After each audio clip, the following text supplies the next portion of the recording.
नमस्ते मित्रों। आज अपने इस वीडियो में मैं चर्चा करने जा रहा हूँ शिक्षक की दशा और दिशा क्या है हमारे इस समाज में। वैसे कहने को तो शिक्षक समाज का अभिन्न अंग होता है, लेकिन वर्तमान समय के परिस्थिति को देखते हुए वह शिक्षक तो कम नज़र आता है, किंतु सरकारी नौकर ज़्यादा नज़र आता है। ऐसा मैं क्यों कह रहा हूँ, इसके पीछे का कारण क्या है? ऐसा मैं इसलिए कह रहा हूँ कि एक समय हुआ करता था जब समाज के निर्माण में शिक्षक की बहुत ही महत्वपूर्ण भूमिका हुआ करती थी। शिक्षक समाज का एक महत्वपूर्ण और मजबूत कड़ी हुआ करता था। लेकिन आज विचार करके देखें, आज वह शिक्षक तो कम, सरकारी नौकर ज़्यादा नज़र आता है। ऐसा मैं इसलिए कह रहा हूँ, खासकर मैं बेसिक के शिक्षक की बात करूँ तो आप देखिए, जब सबसे ज़्यादा विद्यालय में पठन पाठन की आवश्यकता होती है तो शिक्षक को कहीं बोर्ड एग्ज़ाम की ड्यूटी में लगा दिया जाता है, कहीं हाउस होल्ड सर्वे में लगा दिया जाता है, कहीं मोहल्ला टीचिंग, कहीं कुछ इस तरीके के कार्यों में उसको लगा दिया जाता है। और उसके बाद उसके ऊपर लक्ष्य थोप दिया जाता है कि आप ऐसे पढ़ाइए, वैसे पढ़ाइए, ऐसे करिए, वैसे करिए। और जब शिक्षक इन सब कार्यों को पूरा करने के बाद भी वह कहीं न कहीं उससे थोड़ी बहुत चूक हो जाती है तो उसको समाज का सबसे नाकारा और बेकार व्यक्ति भी बना दिया जाता है। और मैं बेसिक के शिक्षकों की बात क्यों कर रहा हूँ, क्योंकि बेसिक का जो अध्यापक होता है उस समाज का बहुत महत्वपूर्ण कड़ी होता है। आप देखिए, ये नन्हे मुन्ने हमारे आने वाले देश के कल के भविष्य हैं। इनका निर्माण कैसे हो, ये आगे चल कर के क्या बनेंगे, ये बेसिक के शिक्षकों के कंधों पर ही इनका भार होता है। इसकी जिम्मेदारी बेसिक का ही अध्यापक उठाता है। इसलिए मैं बेसिक के शिक्षक की दशा और दिशा आप लोगों के बीच में रख रहा हूँ।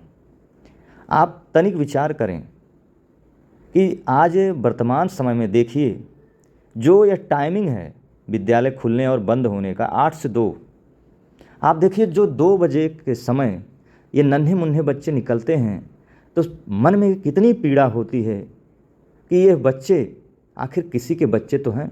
ये 1-1 किलोमीटर दूर चल करके इस भीषण गर्मी में, जिस समय मौसम विभाग के द्वारा यह अलर्ट जारी किया गया है कि लू से बच कर रहें, और उसी लू में वो बच्चा पैदल चल करके नंगे पांव जाने के लिए मजबूर रहता है, गर्मी में झुलसने के लिए।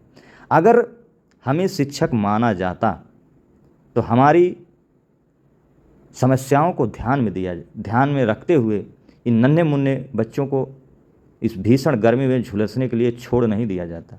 आप कॉन्वेंट से तुलना करते हैं, कॉन्वेंट की गाड़ी घर घर आती है, उनको पढ़ाने के लिए सभी प्रकार के भौतिक संसाधन उपलब्ध हैं।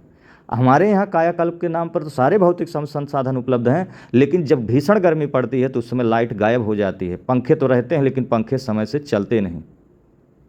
इस पर भी आप जरा विचार करके देखें तो आपको मिलेगा कि शिक्षक विषम परिस्थिति में भी वो अपने कार्यों को बखूबी निभाता है। आप देखिए कि इतनी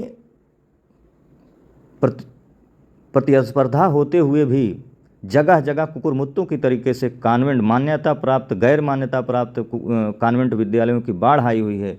वहाँ तो नामांकन 4 साल के बच्चों का लिखा जाता है, और हमारे यहाँ क्या कहा जाता है, 6 वर्ष के बालकों का नाम लिखा जाएगा।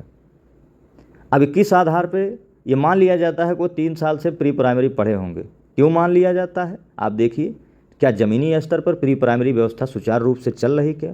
अब जिस गांव में आए दिन कॉन्वेंट के लोग आ करके 4 वर्ष से नामांकन करने के लिए तैयार हैं, जो बच्चा 4 साल से वो नामांकन करवा लेगा तो वो प्राइमरी में आके फिर पढ़ेगा क्या? इस पर कोई विचार नहीं करना चाहता है, इस पर किसी का ध्यान नहीं जाता है। आज कॉन्वेंट के लोग खुलेआम शोषण कर रहे हैं, शिक्षा को व्यापार बना रहे हैं। शिक्षा का जो विद्यालय, जो शिक्षा का मंदिर हुआ करता था, आज वही विद्यालय जो कॉन्वेंट के लोग हैं वह व्यापार का एक मंदिर बन के रह गया, व्यापार का एक केंद्र बिंदु बन के रह गया है। हमारे यहाँ गुरु और शिष्य का जो संबंध था वह एक व्यापारी और ग्राहक का संबंध बन कर के रह गया है। यह केवल और केवल हमें अपने अधिकारों से वंचित करने के कारण। अगर शिक्षक को सरकारी नौकर ना बनाया गया होता तो शिक्षा का इतना पतन ना होता। आज देखिए कि आप प्रत्येक विद्यालय में जाके देखिए, किताबें आप वहाँ से लेंगे, ड्रेस यहाँ से लेंगे, ये यहाँ से लेंगे, वो वहाँ से लेंगे। आखिर ये सब क्या है? एक समय हुआ करता था शिक्षा सभी के लिए समान होती थी, निःशुल्क होती थी, लेकिन आज शिक्षा बड़ों के लिए कुछ और है और छोटों के लिए कुछ और है। इस पर किसी का ध्यान नहीं जाता। केवल और केवल बेसिक के अध्यापकों से सारा काम लिया जाए और बाद में उनकी प्रशंसा करने के बजाय उनको बेकार और नाकारा साबित किया जाए। आप जो टाइमिंग देखिए, एक शिक्षक वर्तमान समय में क्या कह रहा है, बार बार मांग किया जा रहा है कि भीषण गर्मी को देखते हुए इस टाइमिंग को कुछ महीने के लिए बदल दिया जाए, लेकिन फिर भी ऊपर के आला कमानों के द्वारा इस पर ध्यान नहीं दिया जा रहा है। इसलिए क्योंकि हमें बेसिक के शिक्षक को या उनके विचारों को ध्यान में ही नहीं देना है। हम उनको शिक्षक मानते ही नहीं। यदि मानते तो उनके बताए हुए बातों पर अमल करते। वहीं आप देखिए इंटर कॉलेज जो मान्यता प्रबंधकीय विद्यालय हैं, उनमें तो 7:30 से 12:30 बजे का टाइमिंग चल रहा है। हमारे यहाँ क्यों नहीं चल पा रहा? हमारे यहाँ कारण इसलिए नहीं चल पा रहा क्योंकि हम चाहते हैं कि वो इतने टाइम पीरियड में पढ़ाएं, चाहे वो भीषण गर्मी हो, चाहे भीषण वज्रपात हो रहा हो, चाहे जो भी हो, मौसम से इनका कोई लेना देना नहीं। अरे एक मानवीय संवेदना होती है। आज किसी बच्चे को कुछ हो जाता है तो आप सीधे अध्यापक के ऊपर कार्रवाई करते हो। क्यों करते हो भाई? नियम कानून आपका, सारी व्यवस्था आपकी, फिर भी आप जो है जिम्मेदार एक अध्यापक को ठहराते हो। ऐसा कैसे चलेगा? अगर शिक्षक को समाज का अभिन्न अंग बनाना है तो शिक्षक के सभी समान समस्याओं का समान रूप से निराकरण करना होगा। उनको समाज में एक समानता का अधिकार देना होगा, अन्यथा शिक्षक एक सरकारी नौकर बन के रह जाएगा और कुछ भी नहीं। मेरी बातें यदि अच्छी लगी तो आप इस पर विचार करें, चिंतन करें, मनन करें। जय हिंद, जय भारत।